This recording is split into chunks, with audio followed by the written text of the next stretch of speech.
you are the prototypical winner. But when you won the Heisman Trophy, you said you weren't prototypical. You said being an African-American quarterback, and then you used the words quote unquote undersized. And that's not prototypical either. That's a moment when you win the Heisman Trophy that I'm sure every quarterback, every kid has dreamed about. But you took that time to point out, yeah, there are certain things about me that people can see or perceive as negative. What made that important to you at that time? Yeah, I've been blessed.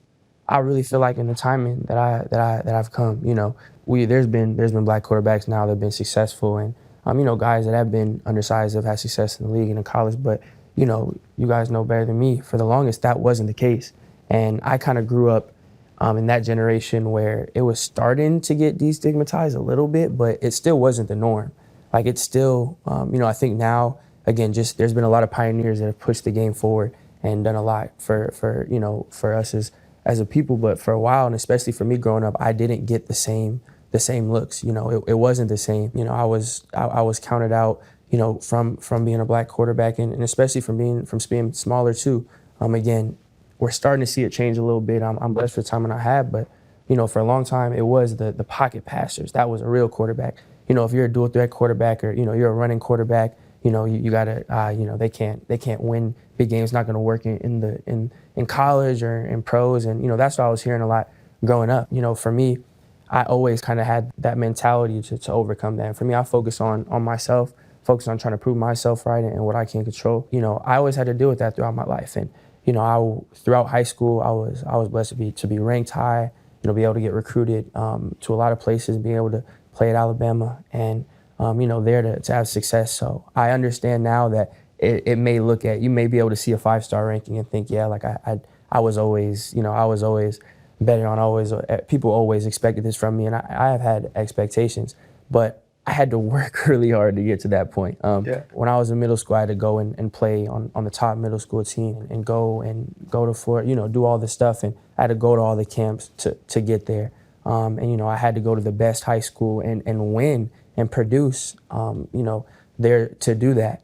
And again, I had a bunch of great people around me that helped me. It wasn't just me for sure, but it wasn't handed to me.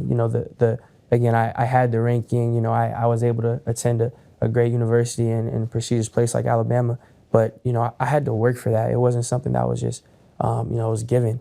So, and again, I'm grateful for all that I have, but I think it's easy to see Alabama, see 5-star and think like you had it made for you. And, it's cool. I feel like everyone's subjected to their own opinion. I don't take it personally or anything. But for me, I know all it took to get there. And, I'm proud of that. Man, you brought up a couple times, and it's sadly become the narrative. You got to be getting tired of that small shit. Have you always, they act like you are a damn Lord of the Rings hobbit or something. Like, is it that, because great in high school, Heisman Trophy winner, has that always been there? Because the league will go find some shit to knock you and take some money from you now. Has it always been there? Have you always been questioned about your size? For sure. Literally, I couldn't remember a time I wasn't. I've always been, respective to the people around me. I've always been this height. I've always been shorter. I've always been smaller, and I couldn't. And I think a lot of people always say like, man, you must be sick of this draft process. People talking about your size, like I'm 21. I've been dealing with this my whole life. Like this is not new at all. Right. And it's okay. Like, for me, I'm not someone who really wants to go out and combat everything people say about me or refute.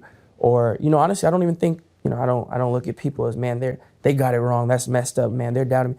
I feel like that's the beauty in sports. Like we all believe in, we all have our favorites and root for certain people, and we all, we all have opinions on every individual athlete, and that's cool. Like I'm good with that. For the people that support me and believe in me and all that, I'm super grateful. But for everyone who doesn't think it thinks I'm too short or whatever it may be, like I never take that stuff personally. Like I feel like the beauty of sports is, we get to have these conversations. We all grew up going to the barbershop and talking sports and arguing. And like I'm blessed to be able to be in a situation where people have an opinion, and I'm grateful for that. And I don't really get too sick of hearing it. I know who I am. I'm confident in that. And again, for me, this isn't anything new. But you know, it's something that I've been hearing for a long time. You try to stretch out and get that inch when people walk up. that straight back. Nah, I'm me. I'm good with it. Whatever it was.